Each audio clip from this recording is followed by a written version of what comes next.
Kamakailan lamang ay nai-award kay The Kraken Junmar Fajardo ang kanyang pang-11 Best Player of the Conference Award. Ito'y pagkatapos ng magandang performance na naipakita niya sa katatapos lang na PBA Governors Cup. Isa na nga si Junmar Fajardo sa maituturing nating greatest players in Philippine basketball history. Matatandaang na-draft si The Kraken sa PBA noong 2012 PBA draft bilang first overall pick. At simula sa taong iyon, sinuwerte at naging maganda ang kapalaran niya sa PBA. Naging sunod-sunod ang mga championship title at awards na nakuha niya sa naturang liga. Ngunit, kung si The Kraken ay sinuwerte at di kalidad na performance ang naipakita sa ating pambansang liga, ano-ano naman kaya ang nangyari at naging kapalaran ng siyam na first rounder na naging kasabayan niya sa 2012 PBA draft? Iyan ang ating pag-uusapan sa bidyong ito.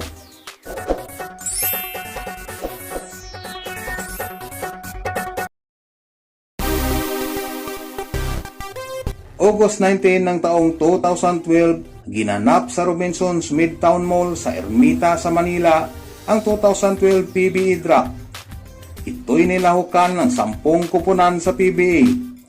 10 kuponan na mabibigyan ng pagkakataon para pumili ng mga players na sa tingin ng management ay makakatulong at magpapaangat sa kani-kanilang kuponan. Sa naturang draft ay nag-number 1 pick nga itong si The Kraken Junmar Fajardo. Na-draft si Junmar Fajardo ng Petron Blaze Boosters at malaki ang naiambag niya sa kupunang ito. 10 beses naging PBA champion, 4 na beses naging finals MVP, 8 beses naging PBA most valuable player, 11 beses naging PBA best player of the conference, 9 na beses na pabilang sa PBA All-Star, 9 na beses na pasama sa PBA Mythical First Team at kabilang din sa PBA Mythical Second Team. Naging PBA Defensive Player of the Year, 7 beses na pasama sa PBA All Defensive Team, kabilang sa PBA All Rookie Team. Ginawaran din siya ng PBA Comeback Player of the Year. 3 beses din siyang nabigyan ng PBA Order of Merit, 2 beses nakakuha ng PBA Sportsmanship Award at naging PBA Most Improved Player. Isa din si The Kraken sa inasahan ng ating national team sa mga kompetisyong gaya ng FIBA Asia Cup. 3 beses na pasama sa FIBA World Cup at ilang beses nagkamit ng ginto sa SIABA Championship at Asian Games. Sa ganda at di kalidad na performance na naipakita ni The Kraken sa lahat ng tournament na sinalangan niya, ay naging sulit ang pagkuha sa kanya ng kanyang mother team na hanggang sa ngayon ay pinaglalaruan niya. Kaya ang masasabi ko lang talaga sa taong ito, sana all!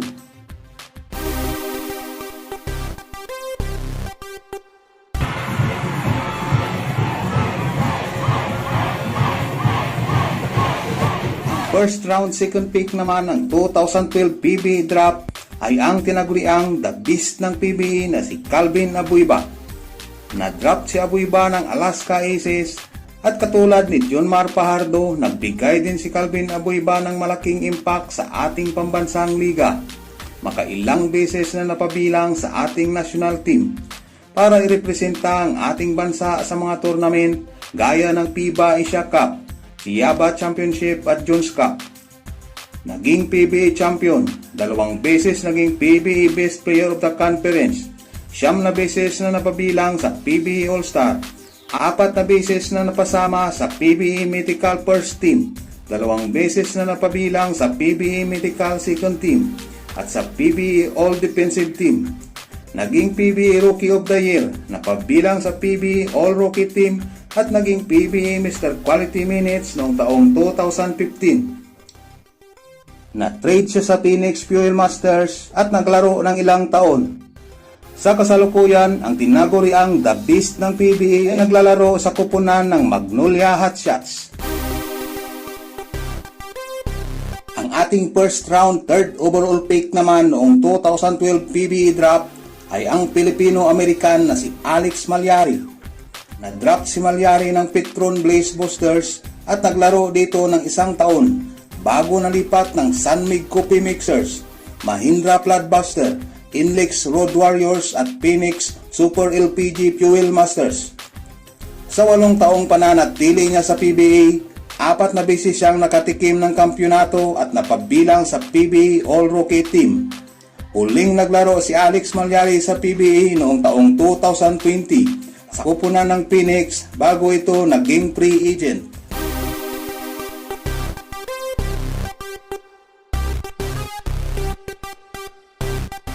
Si Cliff Hodge naman na na-draft ng Meralco Bulls noong 2012 PBA draft, ilang 4th overall pick sa first round, ay naging maganda rin ang kapalaran sa pambansang liga.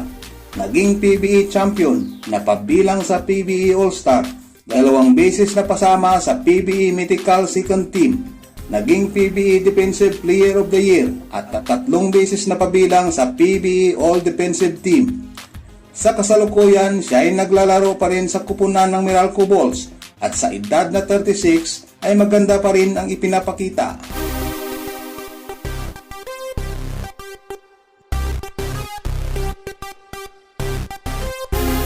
Pili naman ng Barako Ball Energy Cola si Aldrich Ramos bilang ang 5th overall pick sa first round ng 2012 PBA draft.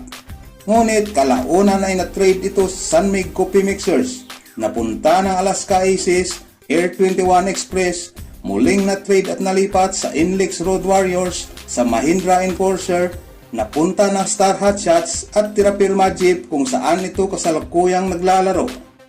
2 beses siyang nag-PBA champion at 1 beses na pasama sa PBA All-Star.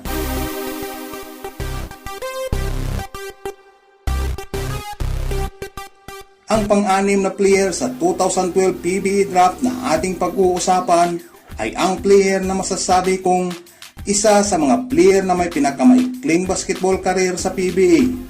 Nakabilang sa first round pick noong 2012 PBA draft. Si Chris Ellis ay na-draft ng Ginebra San Miguel bilang 6th overall pick sa first round ng 2012 PBA draft. Naglaro siya dito ng halos 5 taon bago ito na-trade sa Blackwater Elite noong taong 2017. Nasa kasamaang palad ay hindi rin nakapaglaro dito kahit 1 beses. Ang pag-trade sa kanya ng Ginebra Management sa ibang team ang naging hudyat ng pagtatapos ng karera ng tinaguriang The Air Force ng PBA sa ating pambansang liga. Si Chris Ellis ay nag-PBA champion, 3 beses na pasama sa PBA All-Star at naging PBA All-Star Slam Dunk champion noong taong 2013. Christian says I got that. Si Chris Chu naman na naging 7th overall pick ng 2012 PBA draft at nakuha ng Rain or Shine Elasto Panthers ay nagtagal lamang ng halos 6 na taon sa ating pambansang liga. Si Chris Chu ay nag-PBA champion, napasama sa PBA All-Rookie Team at naging PBA All-Star 3-point champion noong taong 2013. Bago pa niya pasukin ang PBA draft noong taong 2012, ay kabi-kabila na ang achievement at awards na natanggap niya sa mga tournaments gaya ng SEA Games at Jones Cup. Kabilang din siya sa kupunang ipinadala ng bansa para lumahok sa FIBA Asia Cup noong taong 2008 at 2012 at sa Asian Games noong taong 2010 at 2018. Si Kate Jensen naman ay nakuha ng Ginebra San Miguel bilang 8th overall pick sa 2012 PBA draft. Naglaro siya dito ng halos 1 taon bago na-trade sa Barako Ball at Global Port Batang Pier. Kate Jensen ay isa sa mga player sa PBA na hindi pinalad na makatikim ng kampyonato sa ating pambansang liga. Bigay ng pick, Panchero. Walang mapuntahan. Manuel has to put it up. Manuel! Si Vic Manuel naman na tinaguriang The Muscle Man ay nakuha ng Global Port Batang Pier bilang ang 9th overall pick sa 2012 PBA draft. Naglaro siya dito ng halos 1 taon bago napunta sa Meralco Bulls, nag-trade sa Air 21 Express, napunta sa Alaska Aces at Phoenix Super LPG bago bumagsak sa San Miguel Beermen. Si Vic Manuel ay 2 beses nag-PBA champion. Ginawaran din siya ng PBA Mr. Quality Minutes at PBA Co-Order of Merit noong taong 2018. Kabilang din siya sa kupunang nakakuha ng gintong medalya noong 2019 Southeast Asian Games.